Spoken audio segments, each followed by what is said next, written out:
Hey guys, welcome back to my channel. So, I've been fucking awful at uploading lately. And the thing is, I have like full intentions to be so much better, but like, that somehow makes me worse. But I do have a as far as like my standards are, like pretty in-depth video about Kim Kardashian's parenting and all the issues and weird, creepy shit she's done with her child. I've worked on that for like 2 months now. And it's coming. But I figured in the meantime, I have shit to talk. Like, I have so much I want to say, but I've just been like busy working on other shit, so I haven't had the time to say everything I want to say recently. So we're gonna start by talking some shit about Joe Biden running for president yet again. Cause why? Why is he doing this? Did anybody ask for this? So in a very annoying turn of events, his video immediately starts off with footage of January 6th. Clap if you care. Clap if you care. I'm just so entirely sick of the whole January 6th narrative. Like, do you actually know anyone who gives a fuck about what happened on January 6th? Because I don't. I'm pretty sure people just pretend to care. Because nothing actually fucking happened. Freedom. Personal freedom is fundamental to who we are as Americans. There's nothing more important, nothing more sacred. Yes, personal freedom is the most important thing to most Americans. So that leaves me wondering, why are you running again? That's been the work of my first term, to fight for our democracy. Every single line said so far is like a complete, total bullshit lie that like you could easily disprove. This shouldn't be a red or blue issue. To protect our rights, to make sure that everyone in this country is treated equally and that everyone is given a fair shot at making it. Now he's saying the truth. He wants all of us treated equally with equal opportunity. And I fully believe that is a true statement coming out of his mouth. But just because he says it doesn't mean he means it in like the positive way. He means it like the like communist China kind of way, you know? But you know, around the country, MAGA extremists are lining up to take on those bedrock freedoms. MAGA extremists. Like, do you instantly get the urge to drink bleach when you hear that? People are weird. And if you don't feel the sudden urge to drink bleach, you might be autistic. I'm kind of kidding. Cutting Social Security that you paid for your entire life while cutting taxes for the very wealthy. Dictating what healthcare decisions women can make. Banning books and telling people who they can love. Gays can get married! And this weird line, like, no one's trying to tell anybody who to love, like, except maybe Ted Cruz. But like gay rights, like gay marriage, that topic's been settled. That ended several years ago. But I also just find it funny that no matter the fact that Joe Biden spent literally 70 years of his life being anti-gay, and now we're supposed to believe that he like truly thinks like transgender should rule the world, basically, like he really thinks we're stupid. All while making it more difficult for you to be able to vote. Absolutely nobody is making it harder to vote. Shut the fuck up about that, because it's just not happening. All the things mentioned in this are things that aren't actually issues and aren't actually happening. So like, what the fuck are you running on? There's nothing real to the things you're saying. When I ran for president 4 years ago, I said we're in a battle for the soul of America, and we still are. Do you think that he like genuinely remembers saying that 4 years ago? Do you think he actually remembers it? And how many times do you think they had to run through the lines of this to get him to say it right? And he probably still didn't say it right. Shout out to whoever did like the audio editing on this. You were able to make it seem like Joe Biden is capable of speaking in full sentences that made sense, like context wise and just grammatically, and didn't veer off into some story about his father like in living in Delaware when he was like 6 years old. And Corn Pop was a bad dude, and he ran a bunch of bad boys. And I did, and back in those days, to show how things have changed. You made it seem like he can actually form like full thoughts, and you probably deserve a bonus of some sort for that. The question we're facing is whether in the years ahead we have more freedom or less freedom, more rights or fewer. I know what I want the answer to be, and I think you do too. This is not a time to be complacent. And Joe Biden is literally the definition of complacent. Like, this is so weird to me. It's so fake. It's like a false reality is what it feels like. Like, what is this? And you claim all these terrible things are happening, and you want to finish the job. What job would that be? Ruining America? I'd rather not. I'd rather skip that, you know? And I love how in this there's no mention of like inflation or gas prices or the fact that we're like fucking helping Ukraine be at war with Russia. Like, we're at war with Russia. But none of these things, like actual normal topics that like are fucking bringing the American people down, are actually brought up in this shit. Like, what the fuck is this? We believe that everyone is equal, that everyone should be given a fair shot to succeed in this country. Thank you for choosing us. Every generation of Americans has faced a moment when they have to defend democracy. Stand up for our personal freedom. Stand up for the right to vote and our civil rights. And whose civil rights are we fucking fighting for? Did he forget what year it was again? Like, what the fuck? And this is our moment.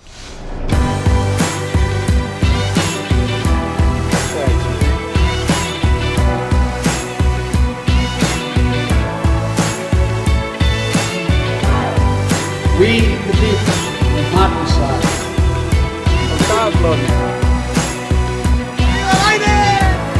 This speech had to be written by like 22-year-old non-binary furries or something, because that's the only way that this makes sense. I don't understand this perspective and how the fuck this is how you view reality. So if you're with me, go to joebiden.com and sign up. Let's finish this job. I know we can.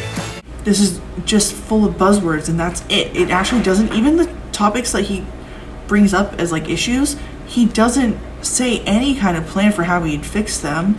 Not that they're even real, but he doesn't even like do that much. And does he want a cookie and a fucking gold star for putting so many black people in this? Like, I would be offended, I don't know, if someone was pandering to me this hard, because it's embarrassing, it's pathetic, and it's so fucking transparent. The part where he says, let's finish the job. Let's finish this job. I know we can.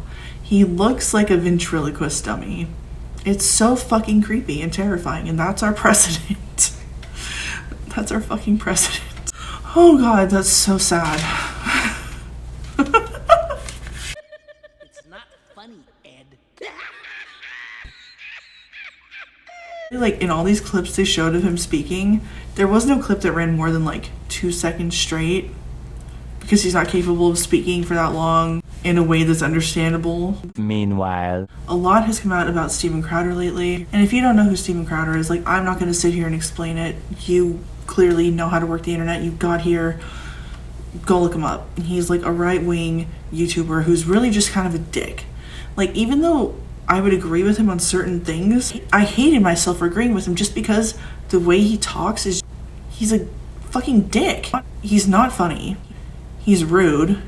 He loves to play the victim, and that became like super clear this past like 2 weeks. I have been living with a proverbial boot on my neck for going on years now. Since 2021, I've been living through what has increasingly been a horrendous divorce. Now, with everything going on with Candace Owens and then him announcing his divorce, I have so many issues with the way he talked about his wife and treated his wife. I'm sure most of you have seen the clip with his pregnant wife by now. Just the way he even like explained his divorce, like the way he worded it, he was villainizing her and like pandering as some like good Christian guy who doesn't believe in divorce. Like, he kind of indicated like he's like that he's unhappy that the law like gives his wife the opportunity to divorce him. I loved a woman so much that I married her. A woman who, despite all of this, I still love as the mother of my children. And she wanted something else for her life.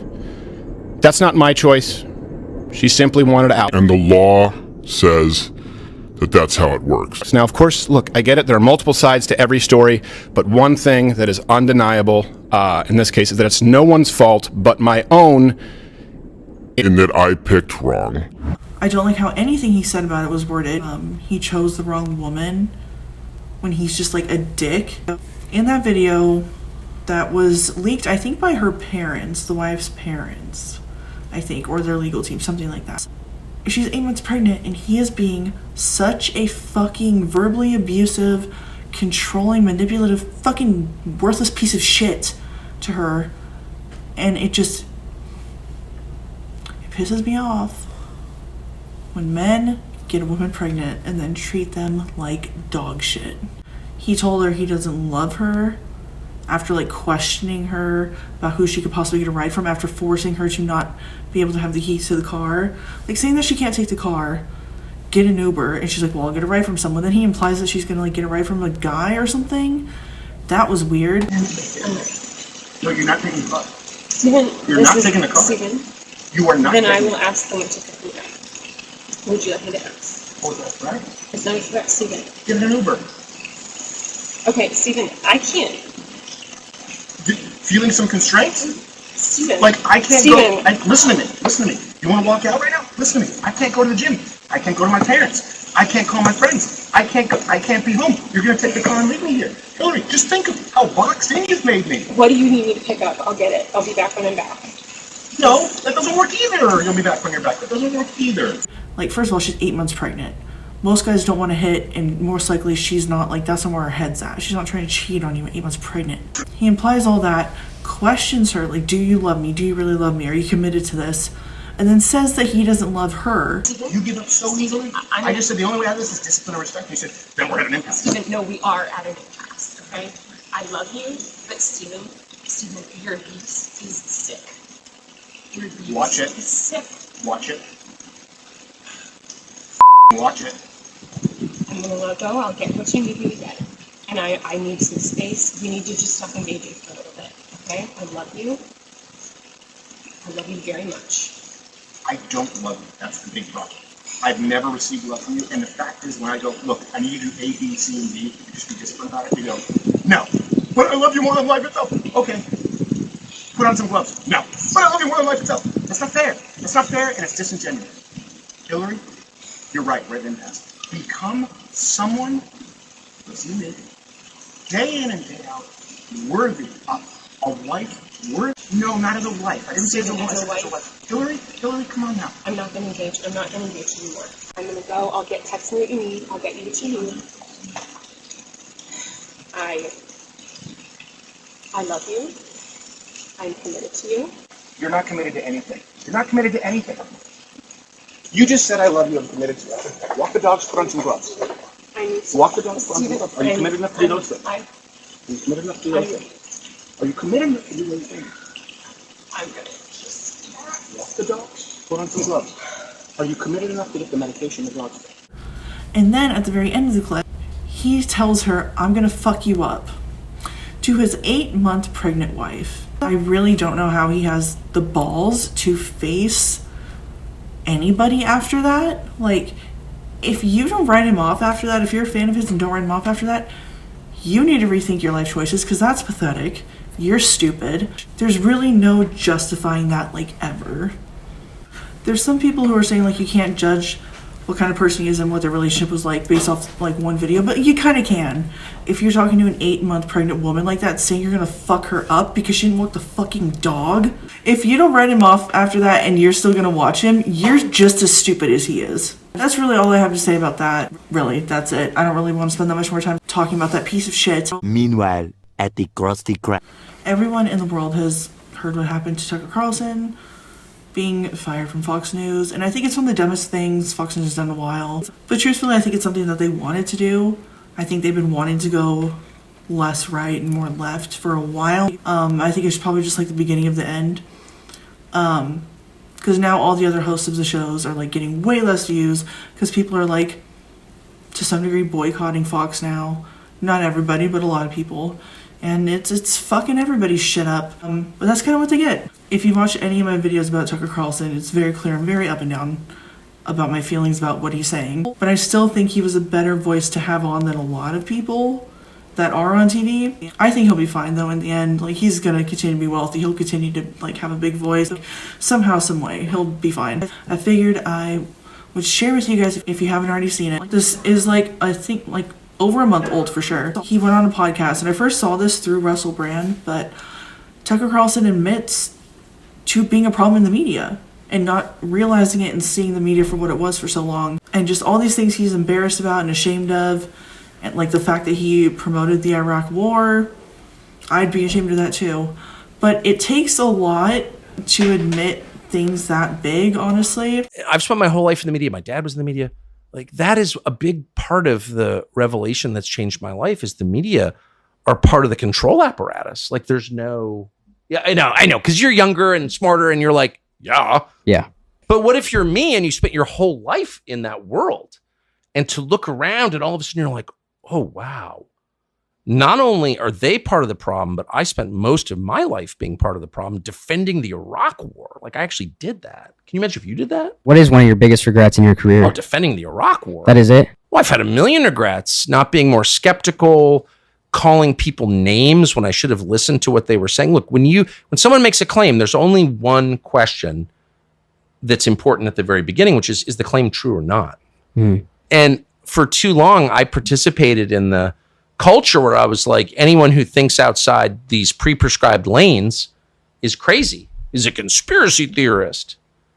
And I just really regret that. I'm ashamed that I did that. And partly it was age, partly it was the world that I grew up in. So when you look at me and you're like, yeah, of course they're part of the means of control, I'm like, that's obvious to you because you're 28, but I just didn't see it at all. And I'm ashamed of that. Isn't that what the media tries to do, though? It's their only purpose. Right. They're not here to inform you. Really? Even on the big things that really matter, like the economy and war and COVID and like things that really matter that will affect you. No, their job is not to inform you. They are working for the small group of people who actually run the world. They're their servants. They're their Praetorian Guard. And we should treat them with maximum contempt because they have earned it. I feel like to some degree that him saying those things somewhat contributed to everything that happened with Fox. Like, I could be wrong. It could just be all the Dominion thing. Who knows? But I just don't believe that. Like, I think they were worried about what he might say or do next. I think there's like power in that, honestly, by having like a whole network be kind of like scared of you. So yeah, let me know what you thought about all of this in the comments below. Thank you so much for watching. If you liked it, give it a fucking like. It doesn't require that much effort, and I would greatly appreciate it. If you didn't like it, suck a dick. What's a homosexual? Subscribe if you haven't already and want to continue to watch videos about whatever the fuck I feel like talking about. That's kind of what this has turned into. I'll see you, you'll see me next time. Bye guys.